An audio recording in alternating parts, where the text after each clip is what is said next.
Welcome to Urban Legends, and in tonight's video, we'll be looking at a particularly eerie story that began circulating in the early 90s. Those amongst you who are terrified of clowns may want to prepare yourselves. This is the creepy legend of the clown statue.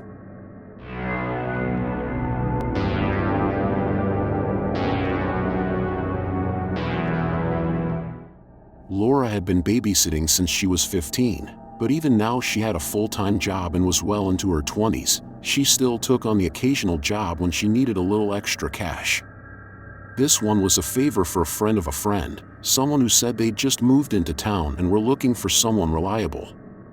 They were offering good money for just one evening of babysitting, and it didn't seem like much trouble. When Laura pulled up to the house, she noticed it looked a little older than the others on the street, the kind of house that probably hadn't been remodeled since the 80s, with dull gray siding and a porch light that flickered whenever the wind blew. She stood on the porch for a moment, her sneakers creaking against the wood as she waited for someone to answer the door after she rang the bell. Eventually, a woman opened it. She introduced herself as Dana and apologized for the mess inside, saying they'd just moved in and most of their stuff was still in boxes. Behind her, a man stood near the staircase who was tall and silent, watching Laura with an odd expression that never seemed to change. Dana gave Laura a quick rundown of everything she needed to know. The kids, Evan and Lily, were already fed and ready for bed, but they could stay up a little longer to watch TV. There were snacks in the kitchen, numbers on the fridge in case of an emergency, and they'd be back by midnight, maybe a little later if traffic was bad. Everything seemed routine, if a little rushed, and once the parents were gone, Laura tried to settle into the house, turning on some cartoons for the kids and exploring the kitchen to see what she could snack on. The kids were quiet and a little shy, like they hadn't had many babysitters before. They clung to each other on the couch, and Laura noticed they kept glancing toward the hallway that led to the back of the house. She asked them if everything was okay, and they nodded, but Lily whispered something to her brother, and he shook his head quickly, like she shouldn't say it out loud. Laura didn't press it, figuring maybe they were just nervous in a new house, or not used to strangers yet. After an hour or so, she got them ready for bed. They brushed their teeth, crawled under the covers in the shared upstairs bedroom, and asked if they could leave the door open. Laura agreed and told them to call out if they needed anything. Before she turned off the lights, Lily asked if Laura would be staying downstairs.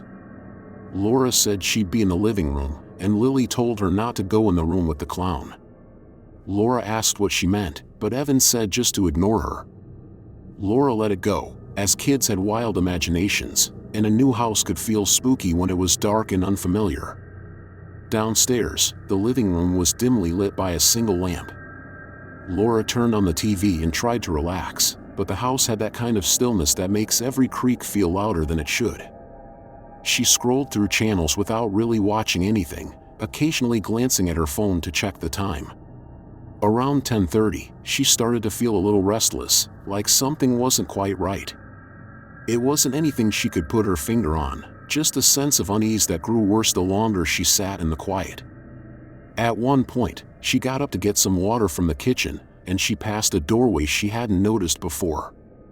It was slightly ajar, just a sliver of black behind the frame, and she felt the tiniest draft coming from inside. She slowed down, peered in, and saw what looked like a den or a small study, mostly empty, except for a single high-backed chair in the far corner.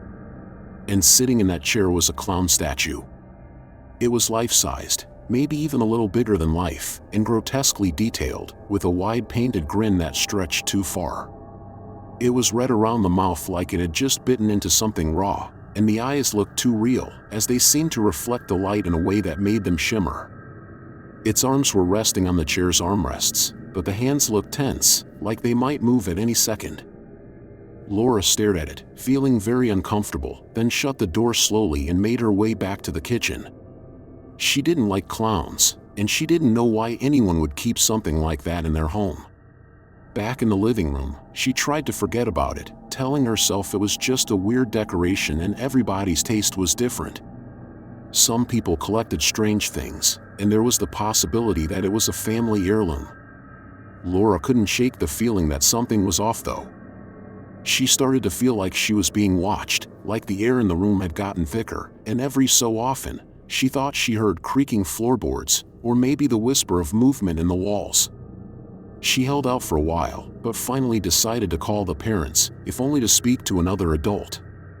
Laura told Dana that everything was fine and the kids were asleep, but she asked if it was okay to cover the clown statue in the den, as it was creeping her out a little. There was a pause on the other end of the line, then Dana said very quietly that they don't have a clown statue. Laura couldn't even process the words for a moment. She felt her blood go cold, her hands began to tremble as she stood there in the middle of the living room, the phone pressed to her ear. Dana spoke again, this time louder, and the panic was rising in her voice. She told Laura to get the kids and get out of the house immediately. Laura didn't wait to ask questions. She ran up the stairs, taking them two at a time, then burst into the kids' room. They were both awake, sitting upright in bed, like they'd been listening to something moving through the walls. Laura scooped Lily up and grabbed Evan by the hand, pulling them out into the hallway. As they started down the stairs, they heard something from the den, the soft sound of footsteps. They were light and careful, like someone was trying not to be heard. Laura didn't look back. She didn't want to know what it looked like up close. She got to the front door and tried to open it, but she hadn't undone the keychain. Suddenly, Evan screamed that the clown was behind them, and Laura opened the door, and they didn't stop running until they were across the street, screaming for help. The police arrived minutes later. The house was searched top to bottom, and they found signs that someone had been living inside the walls. There were old food wrappers, dirty blankets, and even small holes that had been carved out to give someone a view into the different rooms. There was no sign of the clown, nor the costume. Laura never babysat again, and even years later, whenever she saw a clown in a parade or on TV, her skin would crawl and her heart began to race, because she knew that somewhere out there, that clown was loose, ready to crawl into somebody's house. The clown statue is a made-up story, not something that ever actually happened in real life. There's no police report, no real person involved, and nothing to prove it ever took place.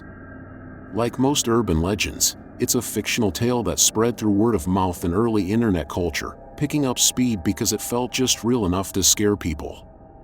It plays on deep fears, so even though it's fake, it still leaves a strong impression. The origin of the clown statue legend goes back to the 1990s. It didn't start online like many people think. It began as one of those stories people would whisper at sleepovers, or through word of mouth. It was especially popular among teens and preteens, the kind of audience that loves spooky stories that feel like they could happen to someone just like them.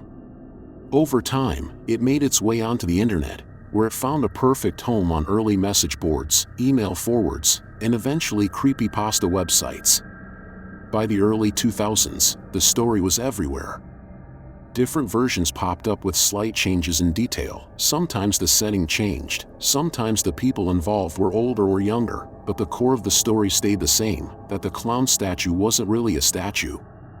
That twist is what made the story so memorable and disturbing. This legend has roots in older types of storytelling too.